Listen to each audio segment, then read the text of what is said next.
احنا مش قدام تجربة جريئة ومفيدة اجتماعيا وفريدة من نوعها بس، لا احنا قدام عمل فني متكامل ومميز واصل لأقصى درجات الإبداع في كل شيء بقى، سواء تمثيل، حوار، إخراج، مونتاج، كله شايف شغله على أكمل وجه. ورغم رسالته المهمة جدا لكن ده ما جاش على الشق الدرامي والفني إطلاقا. فخلينا ما اطولش عليكم ونبدأ كلام عن المسلسل لأن الحلقة طويلة بما فيه الكفاية.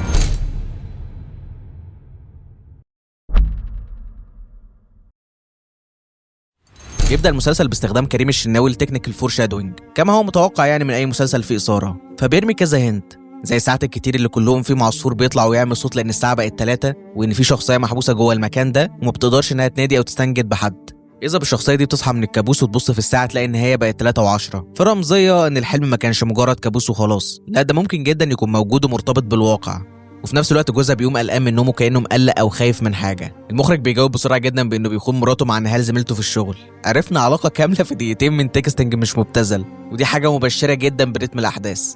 وبنروح لمدرسة بيحصل فيها مشكلة بين طالب ومدرسة، وده لأنها عايزاه يلبس الجاكيت وهو مش عايز، فبيكلمها بانفعال وأسلوب وحش ويسيبها ويمشي، وبيروح المكتب المدير عشان تعرفه غلطه. وفعلا يوسف بيعتذر عن اللي عمله، وبمنتهى الذكاء وقبل ما تقرر تسأل يعني إيه اسم المسلسل بيتم الإجابة عن طريق نشيد بيقوله يوسف. وخليك مركز معايا بقى في النشيد ده كويس جدا. لام شمسية ولام قمرية، واحدة نقولها وواحدة خفية. القمرية زي ما هي زي الباب والعين والقلب، والشمسية متخبية زي السر وزي الذنب، والقمرية لام منطوقة موجودة في كل الأحوال، والشمسية لام مسروقة مش كل المكتوب يتقال.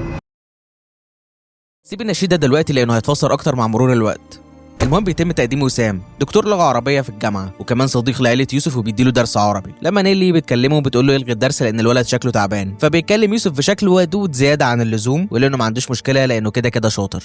وبننتقل لتاني أسرة وهي أسرة وسام، وبنعرف إن مراته عندها مشاكل نفسية وجسدية وعلى طول همدانة ومش قادرة تقوم، فبيحاول ياخد بإيديها وبيقول لها إنها لازم تتعالج وتتنشط شوية عشان ما يأثرش على بنتهم، وبيدخل معاها الحمام يغسل لها شعرها رغم إنها بتبقاش عايزة ده. وبيدور بينهم حوار غريب جدا إن البنت لازم تبقى حاسة إن هي في بيت طبيعي. وبنرجع لطارق ونيلي وبنبدا خط جديد وهو انهم عندهم مشكله في الخلفه، ونيلي بتبقى عايزاه يروحوا سوا للدكتور وهو ما بيبقاش عايز بحجه ان هو مش عايز يخلف تاني، لكن بيبان من مضمون كلامه انه فاقد الامل وان المشكله من عندها، فبيطيب بخاطرها عشان ما تزعلش وبيقول لها ان هو حابب يربي عياله باحسن شكل ممكن فكفايه 2. وبنعرف تاني يوم ان هو عيد ميلاد يوسف، ونيلي بتطلب من طارق حاجات يروح يجيبها وبتروح تصحي الولد لكن برضه بيبقى تعبان ومقريف. وطارق بيلبس وسام في لسته الطلبات عشان يقابل نهال ويتكلم معاها يعرف مالها، وبتقول له انها حامل وما بيعرفش يعمل ايه. وسام بيروح بيت طارق ومعاه ربابه والطلبات، ونيلي بتطلب منه ان هو يقنع يوسف ان هو يقوم يلبس اللبس اللي باباه جابه له. وبيعجبني قوي الكادرين دول لان المخرج بيبقى مهتم جدا يظهر اسم مسلسل ما وهو سترينجر ثينجز، مش بس فوق يوسف ولكن كمان في كادر وسام، وكأنه عمال يرمي هنتات تفهمنا ان العلاقه غريبه حبتين. وهو فعلا الموضوع يندرج تحت تو جود تو بي ترو، مفيش انسان طيب وودود لهذه الدرجه وكل الناس بتحبه ومراته نفسها مقيره منه. المهم وسام بيجيب له هديه ويدخل يكلمه وبنلاقي يوسف بيتعامل معاه بشكل مختلف تماما، وبيكون لابس رنج كله عباره عن نجوم وده ليه دلاله لبعدين. وبيكلمه وسام وبنعرف ان مشكلته مع نيلي وانه متضايق انه ما عملش عيد الميلاد عند مامته، وفعلا يوسف بيسمع كلامه وبيقوم يجهز ويلبس. وبتيجي مديرة المدرسة واللي بنعرف انها ام وسام مع بنته البيت، وبعدها بيبدأ العيد ميلاد وام يوسف بتوصل وبنشوف علاقتها بابنها ونيلي اللي بتبقى كويسة جدا. ونيلي بتعرف المامز على وسام لانه كان سبب من اسباب ان يوسف يتكلم عربي كويس، وبيبقوا عايزين عيالهم يخش معاه الدرس، وسام طبعا ما عندوش اي مشكلة، ده رزق من كل حتة يعني. وبتيجي شخصية جديدة ما بنعرفش هي مين، لكن نيلي بتتضايق انها جات وبتقلب وشها. وانا بيعجبني جدا فكرة العيد ميلاد في تقديم الشخصيات، هو اختصر وقت طويل جدا في انه يعرفك الشخصيات دي وعلاقتهم ببعض. المهم بيحصل خناقه بين يوسف وواحد صاحبه في العيد ميلاد ومحدش بيعرف يسيطر عليه غير وسام، ونيلي بتنفعل على نفس الشخصيه اللي ما نعرفهاش لدرجه ان هي بتاخد مهدئ علشان تقدر تعدي وجودها. وبيجي مشهد بنفهم فيه ليه اسم الحلقه الساحر، وفي رمزيه جميله جدا ان وسام بيكون هو الساحر في عيد الميلاد. ورمزيه الساحر ممكن تكون اكتر من حاجه، لكن انسب معنى ليها هنا هو كونه مخادع ومزيف وكمان بيعكس نظره الناس وانخداعهم بالمظاهر. وبيخلص العيد ميلاد وبيلموا الحاجه ونيلي بتبقى رايحه تطمن على يوسف، فبتشوف خيال من ورا الباب لوسام وهو بيحضن يوسف حضن غريب ومش مريح تماما، فبتقتحم عليهم الأوضة إذا بوسام بيزق يوسف جامد بعيد عنه. وفي مشهد تمثيلي عبقري من أمينة خليل بتمثل انهيارها من اللي شافته وبتنده على جوزها، وطارق بيمسك في وسام بيبقى عايز يضربه في ظل ما نيلي حاضنه يوسف وجنبها بوستر سبايدر مان مكتوب عليه Great Responsibility أو مسؤولية عظيمة، كناية عن الدور اللي بتأديه وإنها كشفت الموضوع. وربابة واقفة مش متضايقة أي ردة فعل وكأن مش فارق لها أو إنها ما استغربتش وكانت عارفة إن في حاجة. ومع زقة من طارق بيقع وسام وبيتخبط في السرير وبيغمى عليه. وكريم الشناوي بمهاره بيظهر كل ردود الافعال، واخدها كمان بشكل كام عشان يحسسك اكتر بحاله التوتر وعدم الاتزان، ودعم ده بالكلوز شوتس اللي بتظهر مشاعر القلق اكتر. وكمان عازل طارق بالذات تماما عن الخلفيه، لان دلوقتي هو واقع في مصايب، يعني ابنه مش عارف حصل له ايه او الموضوع وصل لفين، وصاحب عمره خسره، وكمان متورط انه ممكن يكون موته. وبتخلص اول حلقه من لام شمسيه، واحده من افضل الحلقات الاولى اللي جذبتني من سنين. هو ما اكتفاش ان هو يعرفك عن الناس والعلاقات او يقفل الحلقه لما نيلي كانت بتبص من ورا الباب مثلا، لا هو وراك ايه اللي حصل وتبعاته ايه، وقفلك على كليف هانجر افضل بكتير. وبالنسبه للباب فهو فكره ذكيه جدا عشان ما يخليش الموضوع فج، وعشان ما يعرفكش كل حاجه مره واحده. وبنفتتح تاني حلقه بان كل ابطالنا بيروحوا بوسام المستشفى عشان يحاولوا ينقذوه، وفي ظل ما نيلي بتحاول تفهم وتتاكد من يوسف ايه اللي حصل، يوسف بيجيله تبول لا ارادي، ودي من الظواهر اللي بتظهر على الطفل اللي تم التبرج بيه. اكيد مش بنسبه 100% لازم يحصل كده، بس هي هنا معموله كفور شادوينج او هنت عن الحقيقه. ولما بيحصل ديالوج بين نيلي وطارق بيعرف انها شافت ان هو كان حاضنه من ورا الازاز، فهو بيتعصب وبيثور لان ده ما بيدلش على اي حاجه، لانه على طول بيحضنه لانه زيه زي ابوه. وبيكلم ام وسام وبيقول لها ان حصل لهم حادثه، وبتيجي المباحث عشان تشوف ايه اللي حصل وايه سبب الحاله، فنيلي بتورط طارق اكتر، فبيعترف ان هو اللي عمل كده، وبتقول لهم كمان ان وسام اتحط بيوسف، فبياخدوا طارق على الاسم. ونيلي بتكلم اخوها وبيقول لها ان هو هيكلم ايمان اللي هي مرات ابوها اللي ما كانش طايقاها لانها محاميه. وطارق بيتحجز عشان يتعرض تاني يوم على النيابه، وايمان بتقول لطارق ان هم لازم يعملوا محضر هات كعرض عشان لو الطرف التاني قرر ان هو يرفع قضيه يبقى ساعتها دي قصاد دي، لكن طبعا بيرفض لانه مش مصدق ان في حاجه حصلت اصلا. وسام بيعمل عمليه بسبب نزيف المخ وما بيكونش مضمون ان حالته تستقر، فايمان بتعرض تاني على نيلي حوار المحضر، لان لو وسام حصل له حاجه طارق هيلبس قضيه ضرب ادى الى موت. وبيعملوا فعلا البلاغ والخبر بيوصل لام وسام وبتبقى لسه مش فاهمه حاجه، والمحامي بيقول لها انهم لازم يرفعوا دعوه مدنيه عشان تبقى دي قصاد دي. وبتروح بعدها لوسام المستشفى، وفي مشهد جميل الاضاءه بتكون جايه من تحت على وشها عشان تخلي الشكل قبيح، وده بيرمز لتحول شخصيتها من الست الهاديه الجميله ست مستعده تعمل اي حاجه عشان تحمي ابنها. المهم رباب بتحكي لها اللي حصل كله، وبيتفقوا ان زينه بنت وسام ما تعرفش اي حاجه. وبنروح بيت نيلي ويوسف بيسمعها وهي بتتكلم مع اخوها بتقول ان وسام دخل في كوما، فيوسف بيسال سيري ايه هي الكوما وبتجاوبه فعلا. اذا بيه بيبعت رساله لوسام يقول له فيها ان هو بيحبه، وبينهار من البكاء بعدها. وده ليه اكتر من بعد نفسي. اولا طبعا واللي واضح جدا هي متلازمه ستوكهولم، واللي بتعني ارتباط الضحيه ارتباط عاطفي بالجاني، وده بيقال ان هو بيكون بسبب الصدمه. والبعد الثاني هي ان الطفل اللي حصل له كده بيحس بخزي وعدم ثقه في نفسه وفقدان الهويه سواء جنسيه او شخصيه، فاحيانا للاسف بيهرب من كل ده وبيروح للجاني، لانه بيبقى متصور ان هو الوحيد اللي بيحبه وهو الوحيد اللي فاهمه، وان ده المكان الوحيد اللي مش هيحس فيه بالذنب او انه منبوذ. وقت عرض طارق على النيابه ايمان بتفاجئه ان هم عملوا البلاغ، فبيزعق جامد ويتخانق مع نيلي عشان ما سمعتش كلامه. ولما بتخش الوكيل النيابه بيسالها ايه اللي حصل، فبتحكي له اللي شافته، لكن طبعا كلامها ما بيبقاش دليل وما بيكونش فيه حتى حاجه صريحه او فجاه شافتها. وفي حاجه ضايقتني في الجزئيه دي وهي تكرار حكي اللي حصل. انا شفت لما نيلي حكت لطارق وايمان وللظابط اللي كان في المستشفى، ورباب حكيته لام وسام، وطارق حكاه مره في الاسم ومره في النيابه، ونيلي بتحكيه دلوقتي تاني. عارف ان دي واقعيه وعشان تحسسني بهول الموضوع، بس انا مليت بصراحه وانا بسمعه الخامس مره في 3 حلقات يعني. المهم وكيل النيابه بيكلف المستشفى ان اول ما وسام يفوق يختاروه عشان يدلب اقواله في الواقعه دي. التكوين في المشهد ده بيعجبني جدا بصراحه، وبشوف ان هو ليه كذا معنى. اولا الاضاءه برغم ان هي طبيعيه لكنها باهته ورماديه بسبب الستاير، فده بيعكس حاله من الملل والانتظار، وبيعكس رد فعل كل شخص من الاتنين دول على الانتظار ده. رباب قاعده متكئه او كانها مضطره تكون هنا ومش مهتمه باللي بيحصل، وامه قاعده صلبه طولها ومنتظره اي خبر، بل وبتقرا له قران كمان، ده غير التكوين المثلثي اللي بيوجه النظر عليهم، ورمزيه الاعمده اللي في الغالب بتعني الثبات، لكن مع الفراغ ده فبترمز اكتر لاستقرار هش، ده غير ان الاعمده زي ما تكون حبساهم في محيط معين كنايه عن الموقف اللي هم فيه. المهم النيابه بتستدعي الطفل للادلاء بشهادته، ومن هنا بنروح للمدرسه ليوسف، واللي بيبقى مش عارف يقول النشيد اللي هو حافظه عشان اضطرابه والصدمه اللي هو فيها، كنايه كمان عن التوتر اللي بيبقى بينه وبين وسام لان هو اللي محفظه النشيد. وميس ناديه بتدي لنيلي اجازه شهر بدون مرتب كتمهيد للانتقام منها، ولما يوسف بيتخانق مع صاحبه بترفضه اسبوع رغم انه مش هو اللي بدا الخناقه، وكمان بتروح لنيلي بيتها بتزعق لها وتتخانق معاها. وبيروح يوسف النيابه والوكيل بيحاول يستجوبه لكن هو ما بيقدرش ان هو يتكلم. وخلينا نقف هنا شويه ونشيد بتمثيل الطفل المعجزه علي البيلي، ما شاء الله عليك يا ابني والله، ازاي قادر توصل كل احساس انت حاسه كده. انا مش هبقى ببالغ لو قلت ان ده على الاقل توب 3 من كل الاطفال اللي مثلوا في تاريخ الدراما او السينما المصريه. يعني بص هنا ازاي عينه مكسوره ومش عايز يصدق ان اسامه ممكن يكون بيأذيه، ده غير احساسه بالتوتر من الموقف كله وانه المفروض ما يكونش هنا، وحاسس ان الموقف اكبر منه بكتير. كل ده عارف يوصله وهو طفل 8 سنين. وبرضه لازم نشيد بكريم الشناوي لانه قدر يوجهه ويتعامل معاه بالشكل المناسب. يعني تمثيليا علي راس براس مع امينه وشاهين، الثلاثه افضل من بعض. المهم وكيل النيابه بيبقى عايز يعرض يوسف على الطب الشرعي، لكن طبعا طارق ما بيوافقش. ولما نيلي ويوسف بيروحوا البيت ويوسف بينام، بتمسك موبايله وتشوف الشات بينه وبين وسام، وبتلاقيه بيقول له ان هو لما يجي له الدرس المره الجايه هيلعبوا لعبه جديده. بنروح لرباب بنلاقيها عند دكتورها النفسي وبتقول له انها عايزه توقف الدواء لانها ما بتتحسنش، وبيبان ان زي ما يكون وسام جابرها عليه، فهي بتبقى عايزه تهرب منه هي وبنتها قبل ما يفوق من الغيبوبه.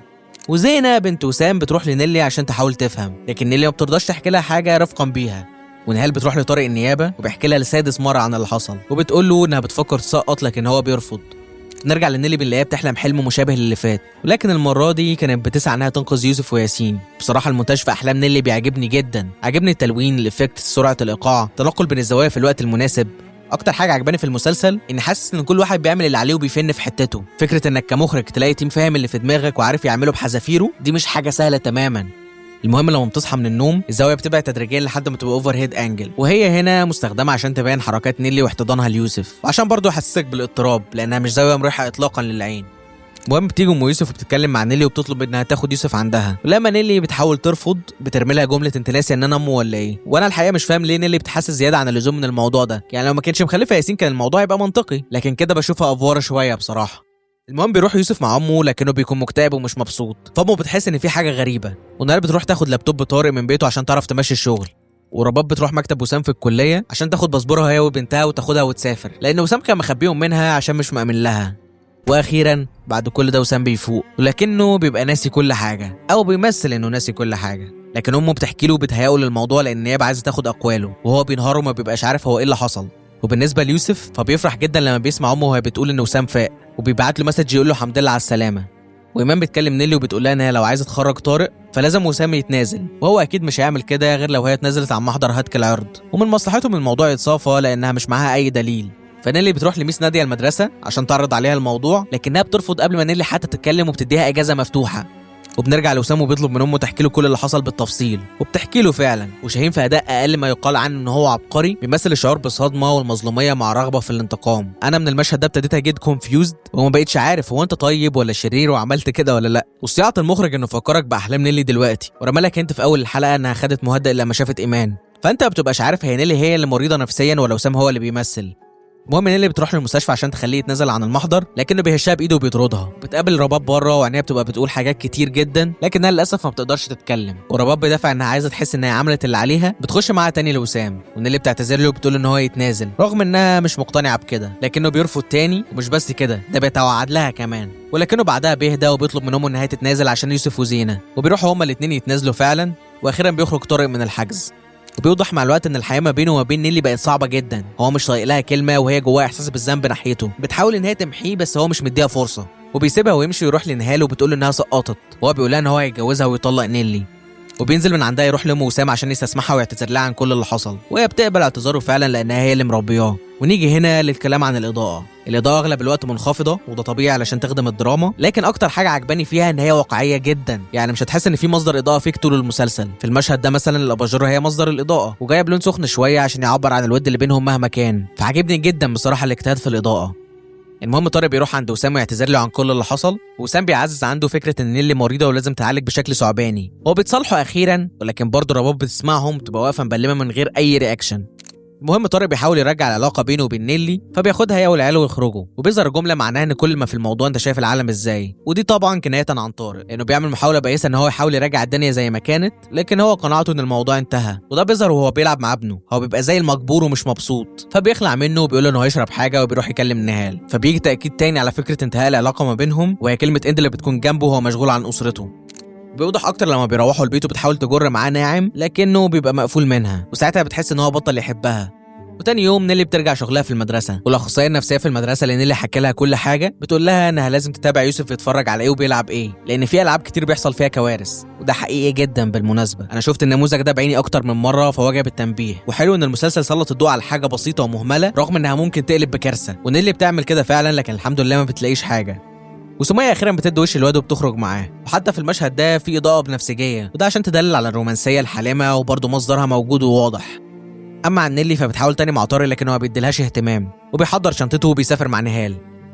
وبيجي مشهد قوي جدا، وهو مشهد يوسف وهو بيشوفه بيسمع من الباب الازاز كلام وسام لزميله وبيعامله ازاي، وكمان لما بيخش ويقعد على الكرسي وسام ما بيديهوش اي اهتمام تماما، ده كمان من غير ما يبص له بيقول ان هو يغير مكانه عشان يبقى شايفهم هما الاثنين. وعلى العكس لما بيجي بقيه الطلاب بيرحب بيهم ويستقبلهم عادي جدا، وده لو بيعبر عن شيء فبيعبر عن السايلنت تريتمنت، الصمت العقابي زي ما ليه شق ايجابي في التربيه، انك تعرف الطفل انك زعلان من تصرف عمله مثلا، الا انه ليه غرض تاني مريض، وهو الابتزاز العاطفي اللي بيكون الهدف منه السيطره. وفي حاله وسام هو مش بس عايز يفرض سيطرته، لا هو كمان عايز يوريه ان هو لا شيء بالنسبه له، كانه حرفيا اللعبه رماها وجاب غيرها. اسلوب دنيء جدا ان هو يتعامل مع طفل بالذات، لانه مش هيدرك ان هو بيلعب عليه العاب نفسيه، هو هيشوف ان العيب فيه وان هو المذنب، بل وكمان في حاله يوسف ممكن يكون شافها خيانه، وده بيدلل عليه الشوط اللي جه لباب الازاز قبل ما يدخل. هو بيقول لك ان الشيء ده بالنسبه له زي الشيء اللي شافته نيلي، هو في نفس الكارثيه بالنسبه له. المهم بنروح لاسره وسام وبتشوف ان الزينه لقت كاميرا بتراقبها في اوضتها، وبتعرف ان امها هي اللي حطاها، فبتتخانق معاها وبتسيب لها البيت وبتمشي. ولما وسام بيكلم رباب بتقول له انها ما كانتش بتراقبها هي، فده برضه هنت بياكد ان وسام مش مريض ولا حاجه، وان رباب غموضها ده ومرضها نبع منه ومن اللي عارفاه عنه. فتاني يوم وسام بيوديها لدكتورها النفسي، والدكتور بيطلب منه ان هو يخرج عشان يفهم من رباب في ايه. اذا برباب بتبانك بتخاف من اللي وسام ممكن يعمله، وبتقول للدكتور ان هو مش هيسكت، فبيرجعه تاني. اللي انا استشفيته من ذعرها ده انه ممكن يكون بيستخدم معاه العنف، لكن المشكله ان ده مش منطقي مع شخصيه وسام، لانه ذكي جدا وبيلعب على ضحاياه نفسيا مش جسديا خالص. وفي المدرسه يوسف بيشوف صاحبه اللي معاه في الدرس معاه نجمه وسام اداها له، فبيتعصب جدا. ولما بيروح البيت ابوه بيساله عن درس العربي، فبيقول له ان هو مش مبسوط عشان الدنيا بقت زحمه، ودي كارثه في حد ذاتها. هو ما عندوش مشكله مع اي حاجه وسام كان بيعملها معاه غير التجاهل النفسي ده، فبقى عايز ده يخلص باي شكل من الاشكال، وده بيعبر عن حاجه هتوضح جدا بعدين. المهم لما ابوه بيكلم وسام، يوسف بيعلي صوته بيقول له ان هو عايز ياخد درس لوحده، فوسام بيستفسر وبيقول له ليه، فبيقول له عشان الدوشه، فوسام بيكمل في التجاهل وبيرفض ده. اذا يوسف يثور ويقوم ويزعق بانه مش هيروح الدرس تاني، وابوه بيزعق له وبيعنفه، فبينهار ويعيط، وما بيبقاش واضح هل هو بيعيط من تعنيف ابوه ولا هو ارهق نفسيا من اللي بيعمله وسام. وبالليل يوسف بيفتح صندوق وبيكون مليان نجوم من اللي وسام اداها لصاحبه. وبنروح لطارق ونيلي اللي بتبقى بتبذل قصارى جهدها عشان ترجع الحياه طبيعيه بينهم، لكن طارق ما بيبقاش قادر ولا عايز يتعامل معاها، فبتعيط وبتصعب عليه، فبيضطر يديها شويه مشاعر رأفة بيها. نعرف في نفس المشهد ان نيلي عندها مشاكل في علاقتها الزوجيه مع طارق، فبتقرر انها تروح لدكتوره لان الموضوع مضايق طارق، رغم ان هو نفى، واكيد برضه عشان حاسه ان هي مش كامله وان هي فيها مشكله. وفي مسرح المدرسه وسام بيعاقب يوسف اكتر واكتر عن طريق ان هو بيوزع ادوار المسرحيه على الطلاب، وبيدي اسماعيل دور الملك، في حين ان هو ما بيوجهش اي كلام ليوسف خالص ولا بيقول له حتى دوره ايه. ولما بيلاقيه واقف مصدوم وما اتحركش بيدوس عليه اكتر وينادي على اسماعيل ويلبسه تاج قدام يوسف، لو اللي على التاج دي نجمه تبقى تفصيله عبقريه. ويوسف بيتضايق جدا، وبعد البروفا بيبهدل لبس اسماعيل وبيقطع له التاج، وحد من زمايله بيشوفه وبيقول لاسماعيل، فبيتخانقوا سوا. ونيلي في الوقت ده بتكون عند الدكتور، وبنعرف ان عندها تشنجات والم جامد جدا، وعشان كده ما بتقدرش تدي لطارق اللي محتاجه، وبذكاء كبير بيتم سد الثغره واللي هي طيب ازاي معاها ياسين، فبتجاوب بانها استحملت الالم لغايه ما حملت. وبصراحه دي جزئيه تلام عليها نيلي، ما انت عارفه ان في مشكله من اول الجواز، ساكت عليها ليه؟ حتى لو قالك ان هو مش متضايق عشان ما يضايقكيش، فمنطقيا انت اللي تبقى عايزه تتعالجي. لسه واخده بالك ان الموضوع ممكن يكون بيضايق بعد 4 أو 5 سنين من جوازكم؟ حاجه غريبه جدا بصراحه ومش شخصيتها تماما، فده مخليني شايف ان الخط ده كله مضروب وهيتنسف كمان في اخر المسلسل. المهم نادية بترفض يوسف اسبوع وبتخلي الاخصائيه تكلم ابوه وامه مش نيلي، وسام بياخد رباب وبيروحوا مطعم وبيقابلوا نهال وطارق هناك، ومش عارف ليه ببقى حاسس ان وسام قاصد ده، واللي بياكد له اكتر ان رباب بتبقى مش متعوده وبتقول له خرجنا ليه، فهو غالبا كان واخدها عشان تشوف ده وتقول لنيلي لانها مش هتخبي عليها حاجه. ونيلي بتكون قاعده مع الاولاد، وبنعرف انها معلماهم لما يبقوا خايفين يغنوا اغنيه عصفور طل من الشباك، والاغنيه دي جميله جدا الحقيقه، بالذات من أميمة الخليل، ولما تسمعها وانت عارف ان هي عن الاسره هتحبها وتفهمها وترتبط بيها اكتر واكتر. مؤخرا لاحظت ان الاعمال الفنيه بقت بتعمل ريفرنس لاغاني قديمه زي شجر الليمون في رامبو، لو الشمس غرقت في ولاد الشمس، وعصفور في لام شمسيه، وكلهم مستخدمين حلو جدا، ودي حاجه عجباني قوي بصراحه. بحس ان المخرج عايز يشاركنا حاجه بيحبها ومؤثره فيه، فبيحطها في خط يليق عليه وتخدم العمل. المهم نهال بتزنق طارق، فبيقول لها ان هو هيتقدم لها رسمي، ورباب بتروح تحكي لنيلي اللي شافته، فنيلي بتخش تواجهه، ولما بينكر بتبقى عايزه تمسك تليفونه فبيمنعها، وبيعترف وبيقول لها جمله صعبه جدا وهي انا عندي احتياجات مش لاقيها معاكي. احساس انك مش كفايه ده اسوأ حاجه في الدنيا، وكمان الموضوع مضاعف لانها حاجه مش بايديها، والمشكله ان هو بيعمل حركه قذره جدا، وهو انه بيحاول ان هو يلومها بشكل عكسي ويحسسها ان المشكله فيها. فشخصيه طارق دي اقذر انواع الشخصيات في الدنيا، هو عايز كل حاجه واهم حاجه عنده انا وبس، يعني عايز يتبسط وفي نفس الوقت واحده تربي له عياله اللي هو مش واخد باله منهم اصلا ولا عارف ايه مشاكلهم. هيشغل الديفنس ميكانيزم، يا اما هيهاجمه ويدوس على الانسكيورتيز اللي عنده، يا اما هيحاول يبرر ويقول ان ده العادي. والمشكله ان نيلي بتحبه لدرجه ان هو لما جاب لها هديه تاني يوم واعتذر لها اتصالحت عادي، ونظرتها في المشهد ده قالت فيها كل حاجه، نظره فيها لوم وانها صعبانه منه عليها وصعبانه عليها نفسها، لدرجه ان هي لما بتنام بيجي لها كابوس ازاي طارق بيتعامل مع نهال، وده يوصف قد ايه تاثير ده النفسي عليها. هي ما جالهاش كوابيس غير عن حاجه مجهوله اول المسلسل، وتاني مره بعد موضوع يوسف. لما بتروح المدرسه طارق بيبقى موصي وسام ان هو يكلم نيلي يهدي معاها الدنيا، فبيعمل كده فعلا، لكن بتساله كل ده كان بيحصل من امتى، فبيقول لها من شويه حلوين، وده بيثبت ان هو عايز فعلا يفرقهم عن بعض، لانه بكل سهوله كان ممكن يقول معرفش، وهتبقى حاجه ذكيه جدا من المخرج لو هو مخليه يعمل كده مش عشان بس ينتقم من نيلي، لكن عشان عارف ان هم لو بعدوا محدش هيبقى واخد باله من يوسف، لان امه وابوه الاتنين مهملين اصلا. واللي يخليك تصدق ده اكتر ان مع الوقت بيبان وسام قد ايه ذكي جدا وبيتلاعب بنفسيات كل اللي حواليه، ولما بترجع البيت بتتكلم مع طارق تشلف له وتطلب منه الطلاق، ويوسف بيسمعهم ويفكرهم ان هما بيتخانقوا بسببه، فلما بتخرج بيسالها عن ده، وده ان دل فبيدل انه من كتر ما تم نبذ يوسف من وسام ابتدى يحس ان هو مش مرغوب فيه، فبقى حاسس ان اي مشكله هيكون هو السبب فيها او انه لا يستحق الحب. وسيبك من كل ده علشان الحته اللي جايه دي صعبه جدا وللاسف واقعيه جدا، وهي ان نيلي شافت يوسف بيعمل مع ياسين اخوه نفس اللي كان بيعمله وسام معاه، وشافته من نفس الازاز بنفس الطريقه، وهنا بنتاكد ان هي كانت على حق وان وسام عمل كده فعلا. طيب ليه ده واقعي؟ لان للاسف الطفل اللي بيتعرض لحاجه زي كده بيتم تحفيز مناطق في اللوزه الدماغيه وكذا منطقه تانية واللي بيكونوا متعلقين بالخوف والاستجابه للمكافآت، فللاسف الطفل بيبتدي يستمتع بالشيء ده، ولو ما تمش العلاج نفسيا واعاده التهيئه المخ بيغير الطريقه اللي بيتعامل بيها مع الالم والمتعه والخوف، ده غير ان هو بيأثر على انظمه الدوبامين والسيروتونين المتعلقه بالمكافاه، وساعتها سلوكياته بتتغير تماما. وكل الكلام ده عن كميه المخ. ضيف طبعا الطفل بيكون في مرحله التعلم والتكيف في صغره، وللاسف نماذج كتير من اللي بتتعرض لحاجه زي كده بيفضل عندها اضطرابات في الهويه الجنسيه على الاقل لحد فتره ما بعد المراهقه، ده غير طبعا الPTSD او اضطراب ما بعد الصدمه. فانا بصراحه بشوف ان الحكم بانهاء حياه المذنب في حاله زي دي لان ده شخص بيشوه ويدمر طفوله ومستقبل وحياه بني ادم من بابها، وفي الاخر الانسان ده هو اللي بيتوصم بوصمه عار مجتمعيه. ودلوقتي اعتقد انك فهمت حاجات كتير، اولهم ليه يوسف كان بيحب وسام ومنجذب له بشكل غريب، وليه كان سلوكه عدواني في الفتره دي زياده عن اللزوم، وكمان ايه اللي خلاه يعمل كده مع اخوه. كل ده تسلسل او دومينو افكت، كل حاجه اثرت على الثانيه، ابتدت بان ما حدش غير وسام بيعرف يتعامل معاه لانه بيقدم له اللي ما حدش بيقدمه له، وانتهت باللي عمله مع اخوه. ودلوقتي خلينا نرجع للمسلسل لان شخصيه وسام عليها كلام كتير جدا قدام. المهم ان اللي بتروح للاخصائيه تقول لها وبتحاول تهديها وبتاكد لها ان كده فعلا يوسف حصل له حاجه، وفي ظل الهم اللي نيلي فيه الناحيه التانيه في عالم موازي طارق بيبقى رايح يخطب، اذا بيه فجاه ان كل ده نهال مأكلاه البلوزه واهلها مش في دبي ولا حاجه، هم بس من الارياف، وعلى عكس الناحيه التانيه هي مفهمه اهلها ان هو اللي جاي من دبي، فطارق بيحس ان هو اتورط وبيبقى عايز يمشي لكنه متدبس في الموضوع. ونيلي بتودي يوسف عند امه وبتحكي لها اللي حصل عشان الاخصائيه نصحتها بكده، وام يوسف وجوزها بيروحوا لهم البيت وبيحكوا لطارق وبيقفوا في صف نيلي، وجوزها بينصحه ان هو لازم يودي يوسف لدكتور نفسي. بعدها طارق ونيلي بيتخانقوا وبيرموا اللوم على بعض، لكن اخيرا بيرسوا ان مصلحه الولاد هي الاهم، فبيودوا يوسف للدكتور فعلا يمكن يقدر يساعده يفهم منه ايه اللي حصل. لكن يوسف بيجي عند جزء اللعبه اللي بينه وبين ياسين وبيسكت، فالدكتور ما بيرضاش يضغط عليه، وبعدها بيطلب ان هو يقابل نيلي وبتحكي له عن الاحلام اللي بتحلمها وانها ما تعرفش تحكيها لانها بتحس ان هي عايشاها مش شايفاها، وده هنتي بيترمي في خط تاني عشان يزود التعقيدات النفسيه في الحته دي، وعلشان خلاص انت بالنسبه لك عرفت ان اسامه عمل كده فعلا مع يوسف، لكن لسه ما تعرفش هي نيلي عندها تروما من ايه، فبيقول لك بالطريقه انه بسبب حاجه مشابهه عشان يفضل مشوقك ويخلي مخك يودي ويجيب.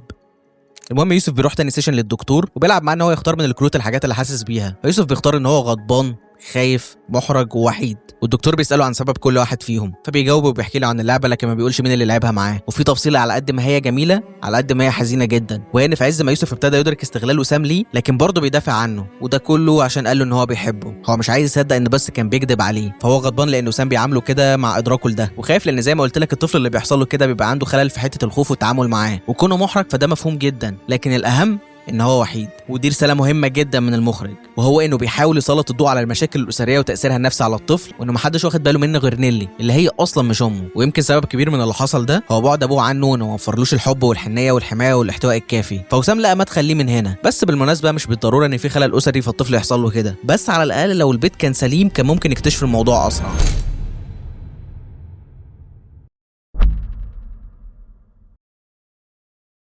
المهم الدكتور بيحكي لهم ان هو فعلا حصل له كده، فبتروح لنيلي وطارق وتقول لهم، وباداء عظيم من احمد السعداني بيمثل مراحل الصدمه، صدمته في ان ابنه حصل له كده وحرقه قلبه عليه ان هو ما كانش جنبه، وحاجه داخليه كده يحس بيها اي راجل وهي ان نفسه وظهره اتكسروا، ولما بيدرك ان كل ده بقى امر واقع بيعيط وينهار. يمكن في ظل تالق امينه وشاهين وعلي احمد السعداني اتظلم شويه، لكنه عامل اداء عظيم كسر فيه سقفه كممثل، انا الصراحه اول مره اشوفه بيمثل بالشكل ده. المهم طارق بيروح للدكتور عشان يوضح له الموضوع، وبيقول لهم ان يوسف رابط الفعل ده بحب الشخص ده ليه، فعشان كده دايما حاسس بالذنب وبيعبر عن ده بعصبيته المفرطه، وبيحسهم ان هم يقربوا منه ويصاحبوه ويتكلموا معاه عشان يحس بالامان اللي مفتقده ويقدر يحكي. بيوضح لهم ان هو لازم يعتذر لياسين ويقول له ان اللعبه دي غلط. وطارق بيروح الشغل لكن دايما بيكون سرحان، ولانه لاول مره يحس بالمسؤوليه فعلا تجاه ابنه، فكريم الشناوي بيحطه في فريم خشبي عشان يبين الضيق والورطه اللي هو فيها، ومدد قدامه افق واسع كنايه عن تهته، وفي عز اللي هو فيه نال بتقتحم خلوته وبتخليه يكلم ابوها عشان يبلغوا ان هم موافقين عليه، لكن بيحس ان هو اتسرع وانه ظلم نيلي فبيقول لها ان هو مش هيطلقها. وبنروح لنيلي في حلمها بنلاقي الموضوع اتطور وابتدت تشوف ملامح من الحاجه اللي هي تناستها، فبنشوف اوضه شكلها قديم والخضار ضارب جذورها، وبصراحه الرمزيه دي ذكيه جدا اللي هي جذور الشجر، لانها بتعمل فور شادوينج للطفوله والنشأه بتاعت نيلي، وبيعزز ده اكتر الالعاب والانستات للبنت اللي بتضفر لها شعرها. واخيرا بتصحى من النوم وبتلاقي ان للاسف صندوق الذكريات اتفتح وما بقتش قادره ان هي تقفله تاني، فساعتها بتشوف الانسرسات بتاعت البنت لما بتصحى، فبتروح للدكتوره وبنعرف ان البنت دي عملته فيها هو السبب الرئيسي في سوء علاقتها مع طارق.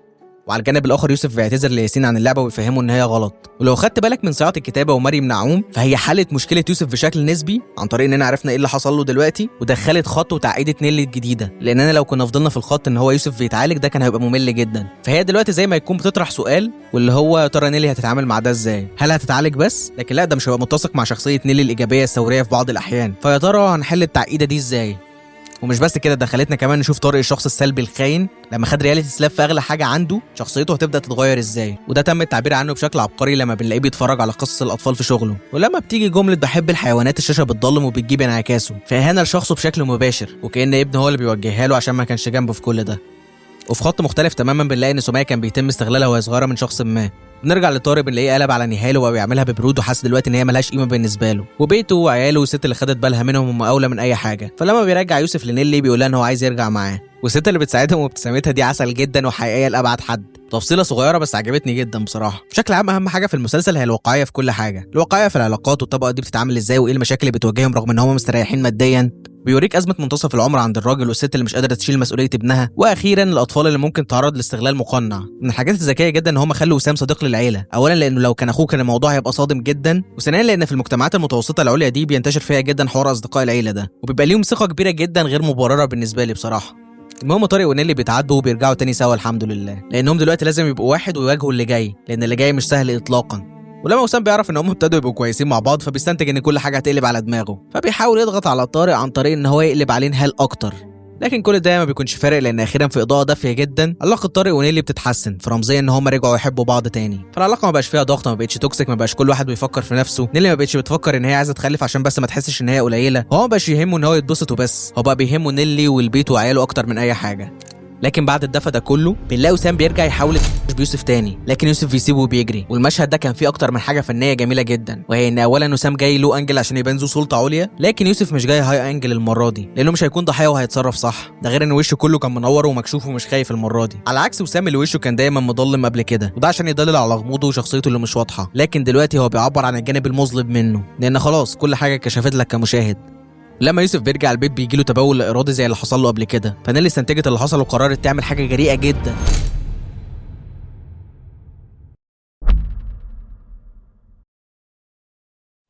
وهي انها تكتب بوست تحكي اللي حصل ليوسف، وكمان حكت عن اللي حصل لها وان هي ويوسف دلوقتي بيخوضوا رحله علاجيه. وانا عايز اعرف رايكم جدا في حاجه زي كده، لان فنيا ودراميا ما عجبنيش الحوار ده اللي هو تطعيم للرساله بمنتهى المباشره. يعني انا كنت ضد اي حد بيقول ان المسلسل كان لازم يعبر برمزيات، لا هو كان لازم يكون صادم للمجتمع، اولا عشان يحصل بلبله ويتشاف، وثانيا علشان يبقى كل واحد عينه على عياله، وكمان الاشخاص المستهدفه دي يبقى على راسهم بطحه زي اللي كانت عند وسام طول المسلسل. وثالثا واخيرا ان في ناس كتير قوي مريضه بشكل مش طبيعي، ففي ناس بتعبد الضحك والافيه وحب الظهور وبتهزر في اي حاجه، وللاسف ده ظهر بجنون وقت عرض المسلسل، لدرجه ان هم توجهوا للطفل نفسه بمضايقات وكلام غبي، وهم حتى للاسف ما اذوهوش هو بس بشكل مباشر. في ناس كتير جدا اتعرضت لده والاكتر منه، فكل كلمه بتيجي فيهم حتى لو انت مش قاصد. في منهم من كتر التروما اللي عندهم من الموضوع كان بيجي لهم بانيك في المشاهد الصعبه زي مشهد يوسف ووسام مثلا، فهو ما كانش مجال للهزار خالص. لكن في المشهد ده بالذات هي بتقول اللي اتعرض.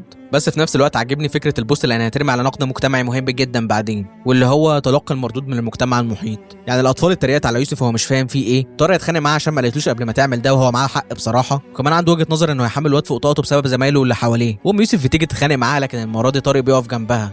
وكل ده وسام الناحيه التانيه هادي بشكل مبالغ فيه عشان ما يلفتش الانظار ليه. لكن زينب بتستغرب جدا من رد فعل اهلها، وياسمين العبد بصراحه مأديه دورها بواقعيه احيانا بتكون صادمه، اللي هو الطبيعي ان هي تقول كده في الواقع بس احنا مش معتادين عليه تمثيليا، فبتدي الحوار اللي هو اصلا مكتوب حلو جدا ديناميكيه اكبر بكتير. اما نهال فبتكتب اخر سطور علاقتها مع طارق، فبيتكلموا وبيواجهوا بعض بقذارتهم. هما الاثنين انانيين وكدابين ومصلحجيه وكانوا عايزين حاجات معينه من بعض، ولما طرف منهم ابتدى يحس ان هو مبقاش محتاج للتاني العلاقه بالتبعيه خربت. المهم نيلي بتروح لاخصائيات المدرسه وبتقولها بالطريقه ان هي انانيه، لانها فكرت ازاي تعالج نفسها في اقحامه يوسف لتعزيز موقفها، وانها ما تكونش لوحدها في وش المدفع. ودي حاجه كويسه في المسلسل انه مش مطلع نيلي مثاليه، لا هي انانيه في علاقتها مع طارق، وانانيه دلوقتي في كلامها عن يوسف عشان تساعد نفسها. كل ده بتعمله بسبب خلل نفسي عندها جاي من نفس المنبع، سواء انسكيور في علاقتها مع طارق وثقتها في نفسها وانوثتها، او انها حاطت نفسها ويوسف في جمله واحده. يوسف اخيرا بيبدا يتحسن مع الدكتور، والحقيقه برغم بساطه الدور وان الحوار فيه هو كل حاجه، لكن علي قاسم عامل المطلوب منه بالظبط، وده كويس لان اي تجويد كان هيبقى ابتذال للحقيقه. المهم اخو نيلي بيروح لها عشان يبقى معاها وبيحاول يخليها تفتكر مين اللي عمل لها كده، لكن للاسف بتبقى لسه مش مجمعه.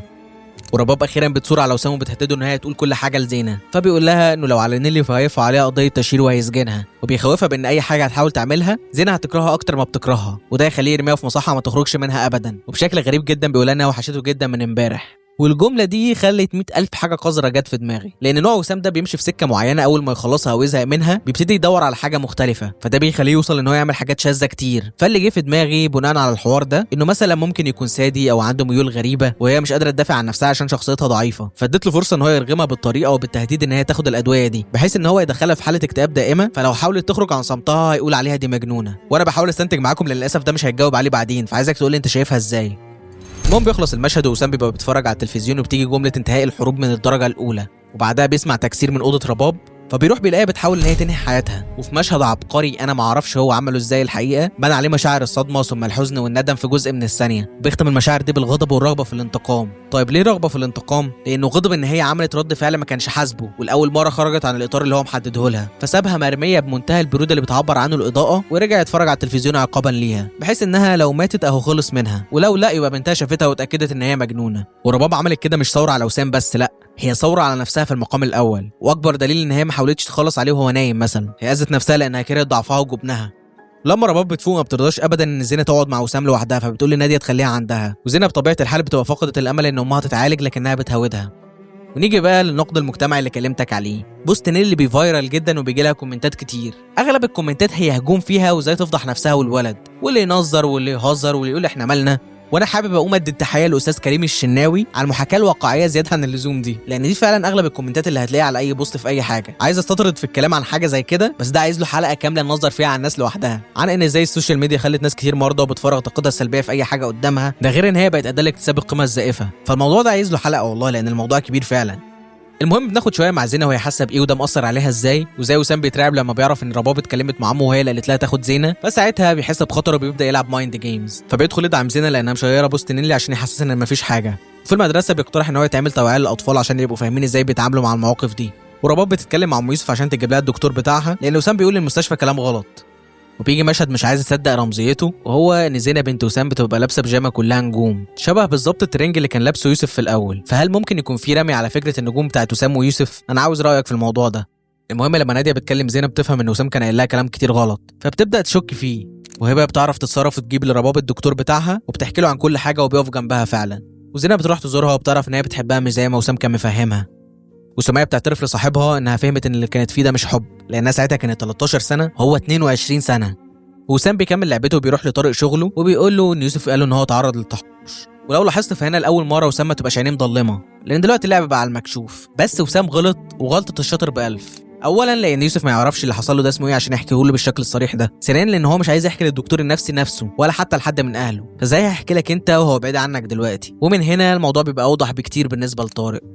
فقلبه كاله على ابنه، فلما روح خده وراحوا الملاهي، لعبوا سوا واتبسطوا وقضوا وقت حلو. لما روحوا البيت لام جنبه لما ساله ليه ما بتحكيليش اللي مضايقك، فقال له انت بتبقى مشغول دايما. فبيقول له طب ليه مش بتحكي لوسام؟ فقال له عشان وسام وحش وبيعمل حاجات وحشه، وقال له ان هو اللي علمه اللعبه اللي لعبها مع ياسين، وان نيلي ما كانتش كدابه وسام هو اللي كداب. وهنا يوسف حكى لان اخيرا طارق بقى اب فعلا، قدر يفضي نفسه ويخرج ويهتم ويسمع، وده مهم جدا لان مهما الام كانت قريبه الاب برضه سند وامان وحمايه اكبر. والحقيقه ان احمد السعداني عمل مشهد جميل جدا، انا من غير اي حاجه حسيت بعجزه وغضبه انه عايز يضرب نفسه 100 جزمه، وحسيت بكسرته ان هو ما عرفش يحمي ابنه وقد ايه كان مقصر معاه. كل ده قدر يعبر عنه بشكل كويس جدا، حتى استكمال انهياره ان هو عايز يروح يخلص على وسام دلوقتي. وبينتهي المشهد بان كريم الشناوي حط نيلي وطارق في اطار سوا في دلاله على خوضهم كل اللي جاي مع بعض. برغم كل ده ففي حمل جبال اتشال من على يوسف، واخيرا قدر ينام مطمن لانه لاول مره ادرك معنى الامان وان ابوه مش هيسيب له حقه. وبتيجي المسرحيه اللي بيحضروا لها من اول المسلسل واللي بتكون بسيطه جدا ورمزيه عن الحق والباطل، وبصراحه شايف ان هي ما كانتش مستاهله كل البناء ده، وكانت جينيريك قوي زياده عن اللزوم، وما تبررش كم البروفات اللي حصلت، هي ما كملتش دقيقتين. المهم نيلي وطارق بيكلموا ايمان عشان يشوفوا لو هيعرفوا يفتحوا تحقيق تاني ولا لا، فبتقول له ان ده صعب جدا لان عدى اكتر من 3 شهور على قفله، فالحل ان هم يلاقوا اي ضحايا تانيين لوسام.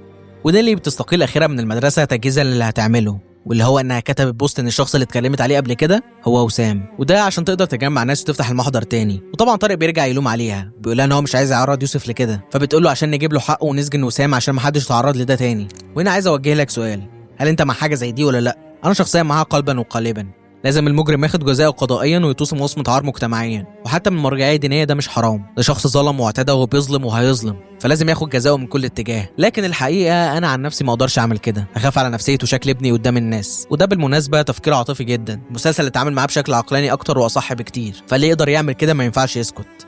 المهم ردة فعل البوست ان ناديه بترفض يوسف، وزينب بتشوف البوست وبتعرف حقيقه ابوها بتصدم صدمه عمرها، ووسام بيدوله في الجامعه اجازه لحد ما الموضوع يتلم. وبتيجي حته بتعجبني جدا، وهو انه ما بيبقاش فيه سعي مذموم لتبرير او منطقه اللي وسام بيعمله، وده عن طريق ان الدكتور قال بشكل مباشر للربابه ان اللي بيعملوا كده في الاغلب بيكونوا مدمنين جنس وبيبقوا بيجروا ورا النشوه والشهوه بس. الموضوع بيكبر اكتر واكتر، ووسام بيقرر ان هو يرفع قضيه تشهير، وبيخش لنيلي اكتر من بتقول لها على اللي حصل مع عيالهم من وسام، لكن كلهم ما بيكونش عندهم استعداد ان هم يدخلوا في الموضوع بشكل قانوني عشان الفضيحه. وبجاحة وسام بتخليه يروح لطارق علشان يأمن على نفسه، فطارق بيعرفه ان يوسف حكاله، فوسام لما بيعرف ان هي خلصت بيتحول من ان هو بيحاول يعمل غلبان للي بيلعب على المكشوف. بيخلص وبيروح لامه وبيحصل مواجهه بينهم، وبتبقى ابتدت تقتنع ان الموضوع ده حقيقي، فبيتفتح موضوع علاقتهم ببعض، وبنعرف ان سابته وهو صغير وسافرت تعمل فلوس، ووقتها ابوه كان بيضربه طول الوقت، ومش مع خالص الناس اللي بتقول ان ده تبرير، لا ده دافع وجانب من جوانب الشخصيه وجب اظهاره. المهم في بعد نفسي مهم جدا، وهو ان وسام استخدم الكلام ده مع امه ولعب دور الضحيه كديفنس ميكانيزم، اللي هو انا ههاجمك وهلهيك واللي فيا اجيبه فيك واغلوش على الموضوع، لكنه بينهار لما بيعرف ان بنته عرفت الموضوع، فبيخش يامن عليها هي كمان انها مش مصدقه لانها هي اللي تهمه. واللي ياكد لك ان كل ده تمثيل، ان المخرج رمى لك انت في اول المسلسل انه عمل اكتر من كده في المستشفى وكان كداب عادي. المهم بينسى الموبايل وبيكون مفتوح، فزينب بتفتش فيه وبتلاقي فيديو ليها وهي بتغني، لكنه كان مزوم على جسم واحده من صاحباتها اللي على المسرح، فبتعرف ان كل اللي اتقال كان حقيقه. هو في غلطه ان الفيديو ده متصور في نص المسلسل ومكتوب ان هو متسيف النهارده، بس عادي يعني. المهم امه بتقول ان زينب محتاجه رباب بسبب الصدمه اللي هي فيها، وبتعرفه انها عرفت ان هو بيكذب وانها هتروح تخرجها، وده بيحصل فعلا. ومحامي وسام بيترافع في القضيه وبيطلب 6 مليون جنيه نظير للخسائر الماديه والنفسيه اللي حصلت له، وايمان بتطلب تاجيل بغرض تجميع معلومات وان حد ممكن يشارك معاهم ويحكي واقعه. وسميه بتحكي لصاحبها ان وسام هو اللي كانت بتتكلم عليه، وانها تبقى بنت الست اللي بتساعدهم في البيت، وبتبقى عايزه تقف مع نيلي لكن هو بيرفض، ولما بتصمم بيقول لها اعملي اللي عايزاه لكن بعيد عني، وهو مش نادل بس الموقف صعب جدا بصراحه. المهم نروح لوسام اللي بيكتشف ان الفيديوهات كلها اتمسحت من على موبايله، وخضته هنا تعني حاجتين، انه قال مين اللي يكون مسحهم، او ان كان في فيديوهات سايبها عشان يضغط بيها على الضحايا لو اتكلموا. وسميه بتاخد القرار وبتروح تحكي لنيلي، لكن ايمان بتقول لها ان لازم يكون الموضوع من قريب مش من سنين كده، وحكم المحكمه في قضيه التشهير كان سنه سجن شاق مع ايقاف التنفيذ 3 سنين و100,000 جنيه غرامه.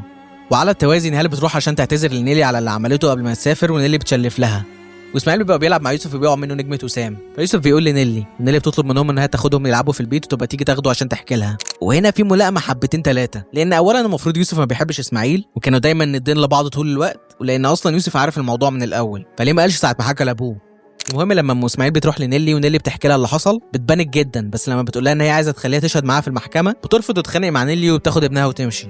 وايمان بتلاقي ان اللعبه كبرت منها فسلمت القضيه لاستاذها، وقال لهم ان هو هيكمل على القضيه القديمه مش هيرفع قضيه جديده.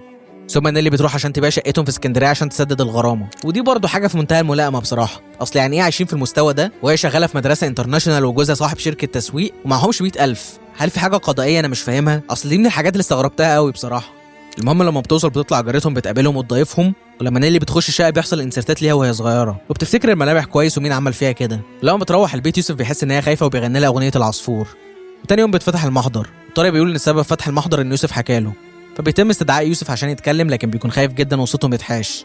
ولما بيستدعوا وسام فبيتبلى على نيلي وبيقول ان كل ده بسبب ان هي طلبت ترقيه من امه وامه رفضت، وكمل بانها مجنونه وبتروح لدكاتره نفسيين. وبعد ايام بيجي وقت المواجهه في المحكمه، والنيابه بتصرف له تهمه تجيب اجله، وهي انه استغل سلطته الهتك عرض طفل. طب ليه دي مشكله كبيره؟ لان اولا العقوبه بتزيد لو الطفل اقل من 18 سنه والكان من المقربين ليه او المسؤولين عن تربيته او ملاحظته، وبتزيد اكتر لو كان اقل من 12 سنه. لو حاجه واحده منهم بتكون على الاقل 7 سنين اشغال شقه، لكن لو مجتمعين فهي في الغالب بتخلص بمؤبد لو الموضوع مؤكد بالنسبه للمحكمه. لما القاضي بيوجه السؤال لوسام فبيقول له ان ده ظلم وافتراء، فبيتم استدعاء الشهود وبيقولوا اقوالهم. ولما بنوصل للرباب بنفتكر انها تقف مع الحق لان خلاص الدنيا بتقفل يعني، لكن للاسف بتقول بس انها شافت طارق بيضرب وسام. وبيعجبني قوي تناول المسلسل لمحادثه القاضي والمستشارين، ما يتهيأليش اني شفت مشهد زي ده قبل كده في الدراما المصريه. لا وكمان في ابعاد، يعني المستشار صغير في السن فبيكون متسرع في الحكم، لكن اللي اقدم منه بيبقوا محتاجين اثباتات اكتر، فبيأجلوا الجلسه وبيطلبوا يوسف ان هو يشهد في الجلسه الجايه. ورباب بتبقى بتتجسس على وسام في اوضته، بس مش فاهم بصراحه ده معناه ايه لان شكله طبيعي جدا. لكن هل المناديل دي ليها دلاله ولا انا مخي حادف شمال ولا ايه؟ المهم الجرس بيرن وبتفتح تلاقي نيلي قدامها وبتلوم عليها انها ما اتكلمتش، وبتخلص من هنا وبتطلع على اسكندريه تاني وبتاخد جارتهم شقتها وبتحاول تفكرها باللي حصل وانهم كانوا بيلعبوا لعبه اسمها احضان، فبترد بان ده كان لعب عيال وهي ما كانتش فاهمه وان سنهم كان قريب من بعض. لكن نيلي بتنهار وبترفض الكلام ده، ولما بتنزل الشارع بنتفاجئ انها بتقول لطارق ان جارتها فعلا مش فاكره حاجه، وان الموضوع بالنسبه لها كان لعبه، لكن بالنسبه لنيلي دمر لها حياتها. وخلينا نقف هنا شويه لان نهايه الخط ده بصراحه في غايه السوء.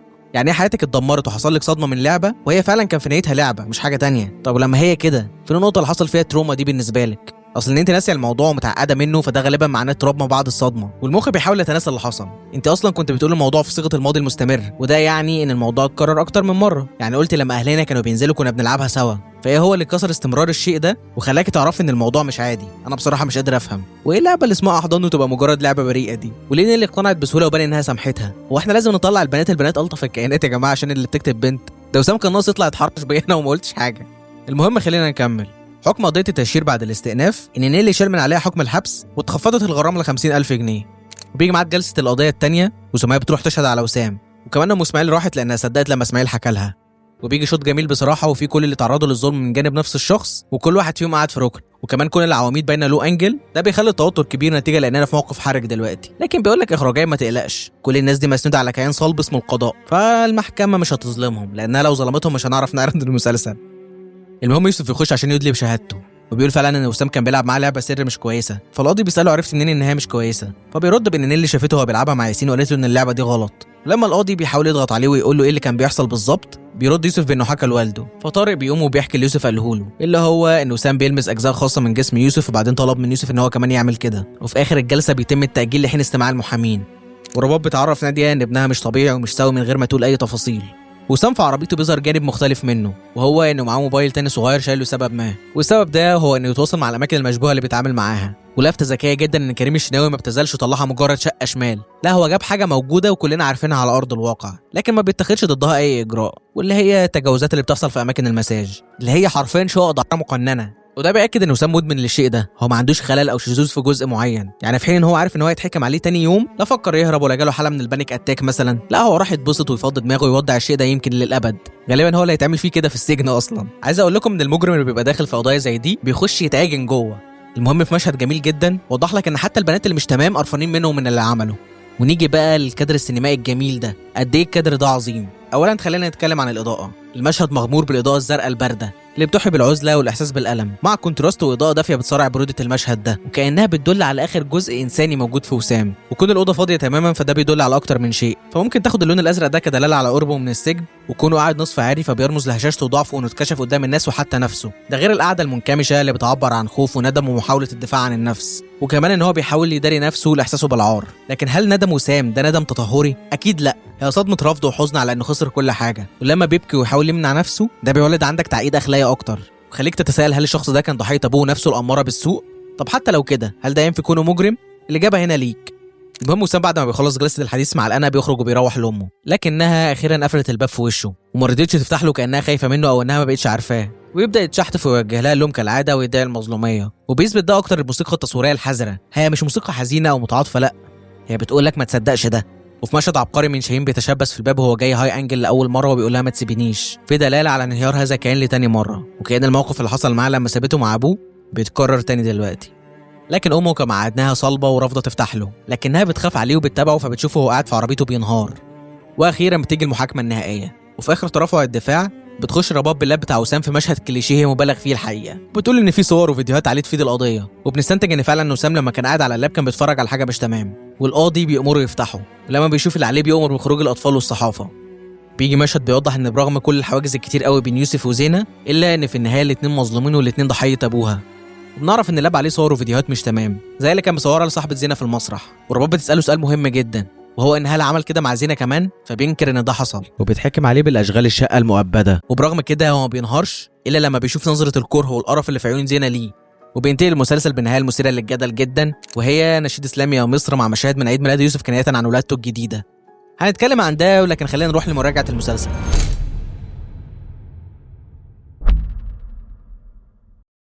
ممكن اكون مبالغ شويه في اللي هقوله دلوقتي، بس انا شايف ان المسلسل ده توب 10 في تاريخ الدراما المصريه، وكان عادي جدا ان اقول ان ده افضل مسلسل مصري شفته لولا الاخطاء اللي هقولها لك دلوقتي.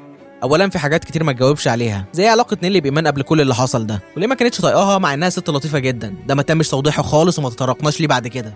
ثانيا ايه نوع الخلل اللي رباب قالته عن وسام؟ هو اكيد مش انه بتاع عيال، لانها اتفاجئت ان هو كده من الدكتور، وبرضه عرفت انها مش حاجه متعلقه بزنا، وهقول لك ليه في اخر الحلقه.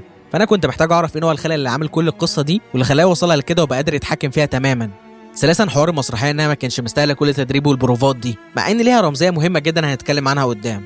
رابعا الطريقه السيئه اللي اتقفل بيها خط معاناه نيلي النفسيه والجسديه، واللي كانت بسبب لعبه حصلت من صاحبتها، وده هدم كل المبررات المنطقيه اللي ممكن تخليني احاول التمس عذر لرد فعل نيلي، سواء انها كبرت الموضوع جدا او ان ما بقاش فيه مبرر لازمتها دي. اصل ايه البريك بوينت اللي الموضوع اتحول فيه من لعبه لتروما؟ انت ما قلتليش حاجه، هل ده بدافع انها لما كبرت فهمت انها ما كانتش لعبه زي حاله سميه مثلا، ولا الموضوع غوط فجالها صدمه؟ مش قادر افهم بصراحه، ولا حتى اقبل ان هي سامحتها بالسهوله دي.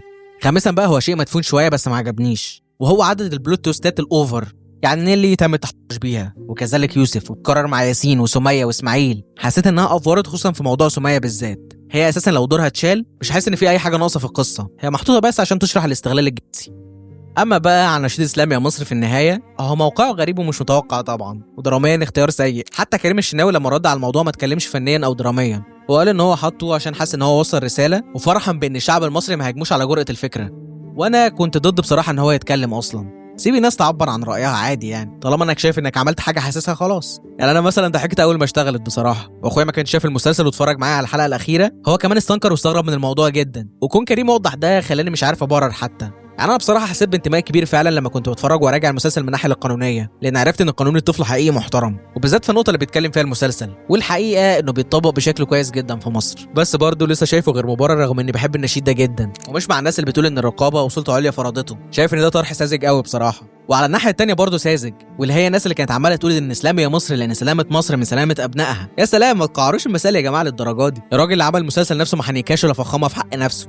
ما علينا، خلينا نروح لنقطة أخيرة، وهي إن المسلسل كان مرفوض رقابيا وفضل 4 سنين يتراجع ويتعدل. أنا ما عنديش رأي في ده، عشان ببساطة أنا ما أعرفش إيه اللي اتشال. ما يمكن تكون فعلا الرقابة معاها حق، أنا ما أعرفش الناس ليه أول ما بتسمع الرقابة بتتحسس خنجرها. يمكن عشان في كتير من الأعمال السياسية المعارضة اتمنعت منها، معاكوا حق بصراحة. بس نوعيه العمل ده كان لازم فعلا ان هو يخضع لرقابه قويه، لان ما شاء الله المسلسل فعلا مؤثر، فكان هيؤثر سلبا لو مثلا وسام كان اخو طارق، لان الناس هتبدا تشوف بعض غلط زياده عن اللزوم، فيمكن يكون الناتج ده حذر وتحسس زياده فيؤدي لسوء تفاهم ثم تفكك اسري وهكذا. ودلوقتي خلينا نتكلم عن جماليات ورمزيات المسلسل.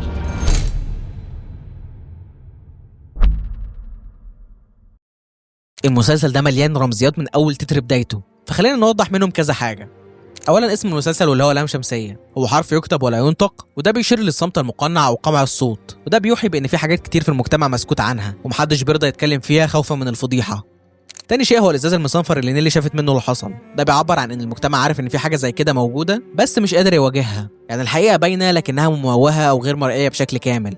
تالت شيء هي الظلال اللي بتبقى موجوده على اغلب وجوه الاشخاص، هي بتعبر عن جانب تاني مظلم ومخفي من كل شخصيه فيهم. حد زي وسام بعد ارتكاب الفعل ده كان دايما وشه مضلم لانك مش عارف هو عمل كده فعلا ولا لا.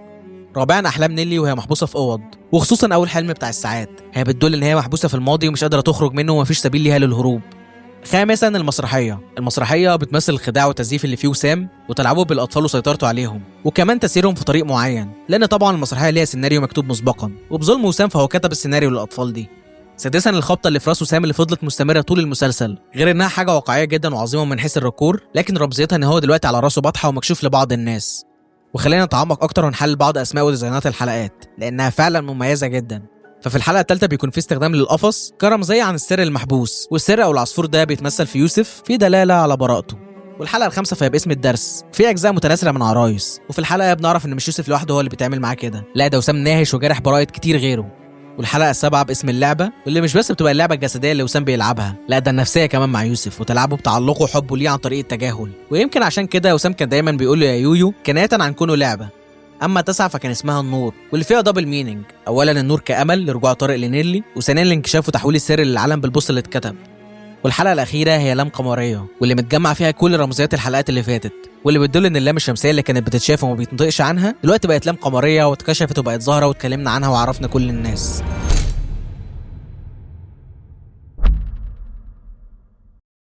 الحقيقه انا مش عارف اقول ايه، كل حاجه في المسلسل قويه جدا ومصروف فيها مجهود كبير، يعني كتمثيل كل الاشخاص الرئيسيه بتمثل حلو جدا واتكلمت عن ده في نص الحلقه. بس في حد ما وفيتوش حقه، وهي استاذه صفاء الطوخي او ام وسام. رغم ان ساعات الحقيقه بيكون عندي مشكله في طريقه كلامها وفحاحها، تبقى زي ماجد المصري وباسل الخياط مثلا، بس هي فعلا ممثله قويه جدا وممثله دور الام القويه الشديده اللي بتحمي ابنها على قد ما تقدر بافضل شكل. حتى لما عرفت ان هو غلطان وانهارت كانت لسه قلبها عليه. وفي حاجه عايز اقولها، حقيقي انا متفائل جدا بالجيل اللي طالع، يعني فاتن سعيد، علي قاسم، ياسمين العبد، علي البيلي، ده غير اللي بره المسلسل زي داش، طه، احمد مالك، غزي، عبد الرحمن محمد. تخيل دول هيطلعوا مسنودين على جيل فيه شاهين، امينه خليل، محمد ممدوح، منى زكي، كريم عبد العزيز. فاتمنى ان يبقى دايما في تجميع ليهم سوا. وعايز اتكلم في حوار الكاست اللي اتغير. بصراحه شايف امينه ما قصرتش في اي شيء وعملت اللي عليها وزياده، فحاسس ان منى زكي ما كانتش هتضيف كتير. ومع اني بحب محمد ممدوح جدا، لكن الحقيقه احمد السعداني انسب للدور ده. اصلا ما كنتش هصدق بصراحه ان هو الراجل المقطع اللي معدي شويه ودي شويه. مش قصدي حاجه والله، بس الكاركتر لايق على السعداني اكتر. اما كتابيا فمريم نعوم مبدعه في كل حاجه الا قفلات الخطوط، لكن غير كده بناء درامي وتعقيدات شخصيات وتاثير تاريخهم عليهم والابعاد النفسيه ليهم، لا حقيقي فعلا ابداع مش طبيعي. مسلسل كتابته صعبه جدا ومعقده جدا، حتى العلاقات واللاف تريانجلز معموله حلو. والغريبه ان يكون كل حلقه ما بتقلش عن ساعه الا ربع، الا اني ما حسيتش بملل تماما.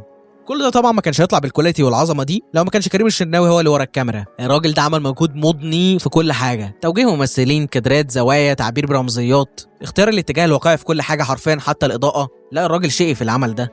والموسيقى التصويريه وصلت لي كل المشاعر اللي محتاجها، لكنها مش مميزه الحقيقه وغير قابله للتذكر. ونيجي بقى للمونتاج. شكرا باهر رشيد على الاخلاص في عملك. سيبك من المسلسل خالص، الراجل ده عامل افضل تتر انا شفته في الدراما المصريه من حيث الفيجوالز. لا روح شوفه، انت دلوقتي معاك كل الرمزيات فهتفهم جماله. واخيرا خلينا نختم بسؤال الحلقه، وهو هل زينه زيها زي يوسف وسام عمل معاها كده بجد؟ المفروض ان هو لا، لان اولا ما فيش اي حاجه صريحه قالت كده. علاقته ببنته كانت حب مرضي ومحاوله في ان هو عايز يعوضها عن كل اللي عاشه وهو صغير، وحتى رباب ما شافتش حاجه زي كده، وده لانها سالته بشكل مباشر. وزينه نفسها ما فيش اي حاجه مريبه فيها تقول كده، غير بس رمزيات زي البيجامه اللي فيها نجوم اللي كانت لابساها، والمشكله ان هي طالعه بيها في البوستر. وده اللي مخليني محتار اكتر واكتر. اصل اوقع مثلا ان هي تلبس لبس مدرسه، لكن اشمعنى ده بالذات يعني؟ بس الفكره ان هي نفسها حتى مش معقده من الموضوع، لا هي بتحب ابوها جدا وبتتعامل معاه عادي. فبصراحه شايف ان هو لا ما عملش معاها كده. فدي وجهه نظري واجابتي على السؤال، ويهمني جدا ان اسمع رايك واجابتك انت كمان. وبس كده، لحد هنا تبقى الحلقه خلصت. فلو الحلقه عجبتك ما تنساش تعمل لايك وسبسكرايب وتقولي رايك في الكومنتات. سلام.